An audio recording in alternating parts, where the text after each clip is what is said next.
Hi ಎಲ್ಲರಿಗೂ ನಮಸ್ಕಾರ. ನಾನು ನಿಮ್ಮ ನೆಲ್ಸನ್ ನಮ್ಮ ಸೋಲಾರಿಂದ. ಯಾರೆಲ್ಲ ಸಬ್ಸ್ಕ್ರೈಬ್ ಮಾಡೋದು ದಯವಿಟ್ಟು ಸಬ್ಸ್ಕ್ರೈಬ್ ಮಾಡಿ. ಸೊ ಇವತ್ತೊಂದು 5 ಕಿಲೋವಾಟ್ ಇನ್ಸ್ಟಾಲೇಷನ್ ನೀವು ನಾನು ಹಿಂದೆ ನೋಡ್ಬೋದು. ಸೊ ತುಂಬ ಕಸ್ಟಮರ್ಸ್ ಡೌಟ್ ಇರುತ್ತೆ ಸರ್, ನಾರ್ಮಲ್ ಫ್ಲೋರಿಂಗಲ್ಲಿ ಯಾವ ಥರ ಮಾಡೋದಂತ. ಸೊ ಅದನ್ನ ಬಗ್ಗೆ ಡೀಟೇಲ್ಸ್ ಕೊಡ್ತೀವಿ. ವಿಡಿಯೋ ಫುಲ್ಲಾಗಿ ನೋಡಿ. ಇದೊಂದು hybrid installation 5 kilowatt single phase lithium battery ಜೊತೆ ಮಾಡಿದ್ದೀವಿ. ಸೊ ವಿಡಿಯೋ ಫುಲ್ ನೋಡಿ. ಸೊ ನೋಡಿ, ಜನರಲಿ ಇವಾಗ ಇದು ಟೆರೆಸ್ ಇದೆ ನೋಡಿ. ಈ ಕಡೆಯೂ ಜಾಗ ಬಿಟ್ಟಿದ್ದೀವಿ, ಈ ಕಡೆಯೂ ಜಾಗ ಬಿಟ್ಟಿದ್ದೀವಿ. ರೀಸನ್ ಏನು? ಕ್ಲೀನಿಂಗ್ ಮೇನ್ ಇರೋದು ಕ್ಲೀನಿಂಗ್ ಆ್ಯಕ್ಸಸ್ಗೆ.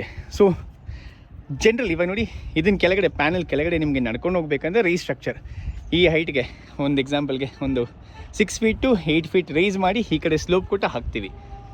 ಇಲ್ಲ ಶೀಟ್ ಸ್ಟ್ರಕ್ಚರ್ಸ್ ನೋಡಿ, ಫಾರ್ ಇಲ್ಲಿ ಶೀಟ್ ಆಲ್ರೆಡಿ ಹಾಕ್ತಾರೆ, ಬಟ್ ನಾನು ಕೇಳಿದೆ ಇಲ್ಲಿ ಬೇಡ ಅಂದರು. ಇಲ್ಲಿ ಶೀಟ್ ಹಾಕ್ತಾರೆ, ಇದ್ರ ಮೇಲೆ ಹಾಕ್ಬೋದು. ಇದು ಶೀಟ್ ಸ್ಟ್ರಕ್ಚರ್ಗೆ ಕೆಳಗಡೆ ನಾರ್ಮಲ್ ಬರುವಾಗ ನೋಡಿ ಈ ಥರ ಹಾಕ್ಕೊಳ್ಬೋದು. ನೋಡಿ ಈ ಥರ ಒಂದು ಕಲ್ಲು ಇಡ್ತೀವಿ. ಸೊ ಡ್ರಿಲ್ಲಿಂಗ್ ಮಾಡೋಕ್ಕೆ ಪರ್ಮಿಷನ್ ಕೊಟ್ಟರೆ ಡ್ರಿಲ್ ಹಾಕ್ತೀವಿ. ಇಲ್ಲ ನನಗೆ ಡ್ರಿಲ್ ಮಾಡೋದು ಬೇಡ ಅಂತೇಳಿ ನೋಡಿ ಈ ಥರ ಮಾಡ್ತೀವಿ. ನೀಟಾಗಿ ಒಂದು ಸಿಮೆಂಟ್ ಬ್ಲಾಕ್ ಬರುತ್ತೆ, ಮೂವಬಲ್ಲೇ ಇರುತ್ತೆ. ಇದು ಬೇಕಾದ್ರೆ ನೀವು ಸ್ಟಿಕ್ ಮಾಡ್ಕೊಳ್ಬೋದು ಪರ್ಮನೆಂಟ್ ನಿಮ್ಗೆ ಆಗಬೇಕಾದ್ರೆ. ಸೆಕೆಂಡ್ ಥಿಂಗ್, ಈ ಥರ ನಟ್ ಬೋಲ್ಟ್ ಸಿಸ್ಟಮ್ ಇದೆ. ಅಲ್ಯೂಮಿನಿಯಮ್ದು ರೈಲಿಂಗ್ ಬಂದು ಈ ಥರ ಬರುತ್ತೆ. ಸೊ ಇಲ್ಲಿ ನೋಡಿ, ಅವ್ರಿಗೆ ಕ್ಲೀನಿಂಗ್ ಮಾಡೋಕ್ಕೆ ಆಕ್ಸೆಸ್ ಇರುತ್ತೆ. ವೆರಿ ಸ್ಮೂತಾಗಿ ಕೆಲಸ ಆಗುತ್ತೆ, ಏನೂ ತೊಂದರೆ ಇರಲ್ಲ.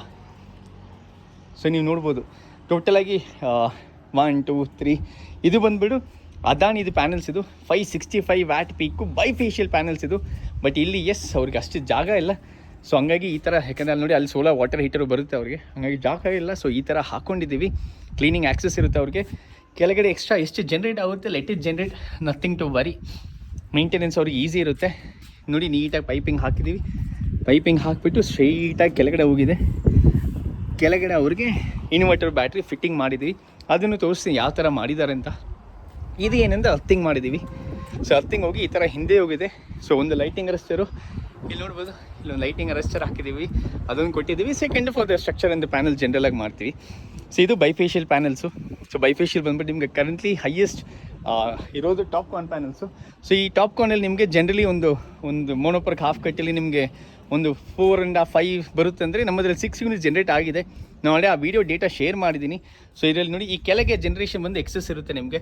ಸೊ ಈ ಜನರಲಿ ವೈಟ್ ಟಾಪಿಂಗ್ ಹಾಕಿದ್ರೆ you can expect more than 6 and 1/2 units. But ಇಲ್ಲಿ ಜಾಗ ಸ್ವಲ್ಪ ಕಡಿಮೆ ಇದೆ. ಜನರಲಿ ಈ ರಿಫ್ಲೆಕ್ಷನ್ ಬೀಳುವಾಗ ಇದನ್ನ ಮೇಲೆ ಬಿಸಿಲು ಬೀಳೋದು, ಇಲ್ಲಿ ಕೆಳಗೆ ನೋಡಿ ಇಲ್ಲಿ ಬಿಸಿಲು ಬೀಳುತ್ತೆ. ಇದನ್ನು ಇಲ್ಲಿ ರಿಫ್ಲೆಕ್ಟ್ ಆದರೆ ನಿಮ್ಗೆ ಇನ್ನೂ ಜಾಸ್ತಿ ಜನ್ರೇಟ್ ಆಗುತ್ತೆ. ಈ ಕಾನ್ಸೆಪ್ಟಲ್ಲಿ actually TOPCon bifacial panels work ಆಗುತ್ತೆ. ಸೊ ಇವ್ರಿಗೆ ವೈರಿಂಗ್ ನೀಟಾಗಿ ಆಗಿದೆ. ಸೆಕೆಂಡ್ ಥಿಂಗ್, ಇಲ್ಲಿ ವಾಷಿಂಗು ಅವ್ರಿಗೆ ಈಸಿ ಇರುತ್ತೆ. ಮಳೆ ಬಿತ್ತಂದರೆ ಆಟೋಮೆಟಿಕಾಗಿ ಬಿದ್ದುಬಿಟ್ಟು ಕ್ಲೀನ್ ಆಗುತ್ತೆ. ಇಲ್ಲಾಂದರೆ ಜನರಲಾಗಿ ಒಂದು ಮಾಪ್ ತೊಗೊಂಡು ನೀವು ನಾರ್ಮಲಾಗಿ ಕ್ಲೀನ್ ಮಾಡಿದ್ರೆ ಸಜೆಸ್ಟ್ ಮಾಡ್ತೀವಿ. ಒಂದು ಅರ್ಲಿ ಮಾರ್ನಿಂಗ್ ಮಾಡಿ ಕ್ಲೀನಿಂಗು, ಇಲ್ಲ ಅಂದರೆ ಈವ್ನಿಂಗ್ ಮಾಡಬೇಕು. ನೋಡಿ ಬಿಸಿಲು ಟೈಮಲ್ಲಿ ಯಾವಾಗಲೂ ಸಿಸ್ಟಮ್ ಆನ್ ಇರುತ್ತೆ, ಟಚ್ ಮಾಡೋಕ್ಕೆ ಹೋಗಬೇಡಿ. ಮಳೆ ಬಿತ್ತಂದ್ರೆ ಹಂಗೆ ಬಿಟ್ಬಿಡಿ. ಇಲ್ಲ ಅಂದರೆ ಈ ಥರ ಮಾಡೋಕ್ಕಿರುತ್ತೆ ನೀವು ಜನರಲಾಗಿ. ಸೆಕೆಂಡ್ ಥಿಂಗ್, ನಿಮಗೆ ಇನ್ವರ್ಟರ್ ಬ್ಯಾಟ್ರೀಸು ತೋರಿಸ್ತೀನಿ ಯಾವ ಥರ ವೈರಿಂಗ್ ಕನೆಕ್ಷನ್ ಕೊಟ್ಟಿದ್ದೀವಿ ಅಂತ. ಸೊ ನೋಡಿ, ಇದು ಹೈಬ್ರಿಡ್ ಇನ್ವರ್ಟರು. ಸೊ ಇವರಿಗೆ ಬಂದುಬಿಟ್ಟು ಸಿಂಗಲ್ ಫೇಸ್ 5 ಕಿಲೋವಾಟ್ ಹಾಕಿದ್ದೀವಿ. ಇನ್ನು ವೈಫೈ ಕನೆಕ್ಷನ್ ಬಂದಿಲ್ಲ. ಸೊ ಬಂದಿದ ಮೇಲೆ ಅವ್ರಿಗೆ ಆ್ಯಕ್ಚುಲಿ ವಿತ್ ಆ್ಯಪ್ ಬೇಸ್ಡ್ ಬರುತ್ತೆ. ಸೊ ನೋಡಿ, ವೈರಿಂಗ್ ಈ ಥರ ನೀಟಾಗಿ ಮಾಡಬೇಕು. ನಾನು ಯಾವತ್ತೇ ಹೇಳೋ ಥರ ಬ್ರ್ಯಾಂಡೆಡು ಕಾಣಿಸಲ್ಲ ಆ್ಯಕ್ಚುಲಿ. ಪಾಲಿಕ್ಯಾಪ್ ವಯರ್ಸು ಮತ್ತು ಇದು ನೋಡಿ ಎಲ್ಮೆಕ್ಸ್ ಹಾಕಿದ್ದೀವಿ. ಇದು ಕಂಪ್ಲೀಟಾಗಿ ಇದಕ್ಕೆ ಬಂದುಬಿಟ್ಟು ABB ಮತ್ತು ಆ್ಯಂಕರ್ದು ಹಾಕಿದ್ದೀವಿ. ಸೊ ಇದು DCDB ಪ್ಯಾನಲಿಂದ DCDBಗೆ ಹೋಗುತ್ತೆ, DCDBಯಿಂದ ಇನ್ವರ್ಟರ್ಗೆ ಹೋಗುತ್ತೆ. ನೆಕ್ಸ್ಟ್ ಇದು AC ಸೈಡ್ಗೆ ಸೇಫ್ಟಿ ಕೊಟ್ಟಿದ್ದೀವಿ. ಸೊ ನೋಡಿ, wiring is very neat and clear, ಎಲ್ಲೂ ಏನೂ ಕಾಣಿಸ್ತಾ ಇಲ್ಲ, ನೀಟಾಗಿ ಮಾಡಿದ್ದಾರೆ. So I am happy with it. Second thing, ಇವು ಸದ್ಯಕ್ಕೆ ಇದು ಟೆಂಪ್ರವರಿಗೆ ಮಾಡಿದ್ದಾರೆ. ಇಲ್ಲೊಂದು ಕಬೋರ್ಡ್ ಥರ ಇಲ್ಲಿ ಮಾಡ್ತಾರೆ, ಇಲ್ಲಿಗೆ ಬ್ಯಾಟ್ರಿ ಬರುತ್ತೆ. ಸೊ ಇದು ನಮ್ಮದು ಲಿಥಿಯಂ ಬ್ಯಾಟ್ರಿ. ಅವ್ರು ಇನ್ಫಾರ್ಮ್ ಮಾಡಿದ್ದೀನಿ ಸ್ವಲ್ಪ ಸ್ಪೇಸ್ ಬಿಡಬೇಕಂತ, ವೆಂಟಿಲೇಷನ್ಗೆ ಬೇಸಿಕ್ಕು. ಸೊ ನೋಡಿ, ಈ ಕಮ್ಯುನಿಕೇಷನ್ ವೈರ್ ಇರುತ್ತೆ ಯಾವತ್ತಲ್ಲಿ ನೋಡಿ, ದೇದು ಇನ್ವರ್ಟರ್ ದೇದು ಬ್ಯಾಟ್ರಿ ತೊಗೊಳ್ಳಿ. ಒಂದೇ ಕಂಪನಿ ಹತ್ರ 2 ತೊಗೊಳ್ಬೇಕು. ಕಾರಣ ಏನು ನೋಡಿ, ಇದು ಬಂದುಬಿಟ್ಟು ಕಮ್ಯುನಿಕೇಷನ್ ಕೇಬಲ್. ಸೊ ಇದು ಇನ್ವರ್ಟರ್ ಬ್ಯಾಟ್ರಿ ಅವರು ಟೆಸ್ಟ್ ಮಾಡಿರ್ತಾರೆ. ಸೊ ಈ ಕಂಪನಿಯವರು ಟೆಸ್ಟಿಂಗ್ ಮಾಡಿದ್ದಾರೆ, ಕರೆಕ್ಟ್ ಅಂದಿದ್ದಾರೆ, ಮ್ಯಾಚ್ ಆಗುತ್ತೆ, ಹಂಗಾಗಿ ನಾವು ಹಾಕ್ತೀವಿ. ಸೊ ಇದು 5 kilowatt hour storage, 6000 cycles. 10 year warranty ಕೊಡ್ತಾರೆ ಇದಕ್ಕೆ ನಿಮಗೆ. ಸೊ ಲಿಥಿಯಂ ಬ್ಯಾಟ್ರಿ ಜೊತೆಗೆ ತಗೊಳ್ಳುವಾಗ ನಿಮಗೆ ಇನ್ವರ್ಟರ್ಗೂ 10 years ವ್ಯಾರಂಟಿ ಬರುತ್ತೆ. ಅದೊಂದು ಆ್ಯಡೆಡ್ ಅಡ್ವಾಂಟೇಜ್. ಲೆಡ್ ಆಸಿಡ್ ಹೋದರೆ 5 years ಕೊಡ್ತಾರೆ. ಸೊ ಯಾವತ್ತೂ ಸೇಮ್ ಕಂಪನಿದು ಇನ್ವರ್ಟರ್ ಬ್ಯಾಟ್ರಿ ತೊಗೊಳ್ಳಿ. ನಾಳೆ ಏನಾಗುತ್ತೆ ಅಂದರೆ ಇನ್ವರ್ಟರ್ ಅವರು ಬ್ಯಾಟ್ರಿ ಮೇಲೆ ಹಾಕ್ತಾರೆ, ಬ್ಯಾಟ್ರಿ ಅವರು ಇನ್ವರ್ಟರ್ ಮೇಲೆ ಹಾಕ್ತಾರೆ. ದಯವಿಟ್ಟು ಆ ತಪ್ಪು ಮಾಡೋಕ್ಕೆ ಹೋಗಬೇಡಿ. ಯಾವತ್ತು ನನ್ನ ಹತ್ರ ತೊಗೊಂಡ್ರೆ ಸರಿ, ಯಾರ ಹತ್ರ ತೊಗೊಂಡ್ರೆ ಸರಿ, ಇನ್ವರ್ಟರ್ ಬ್ಯಾಟ್ರಿ ಲಿಥಿಯಂ ಬರುವಾಗ ಒಂದೇ ಕಂಪನಿ ಹತ್ರ ತೊಗೊಳ್ಳಿ.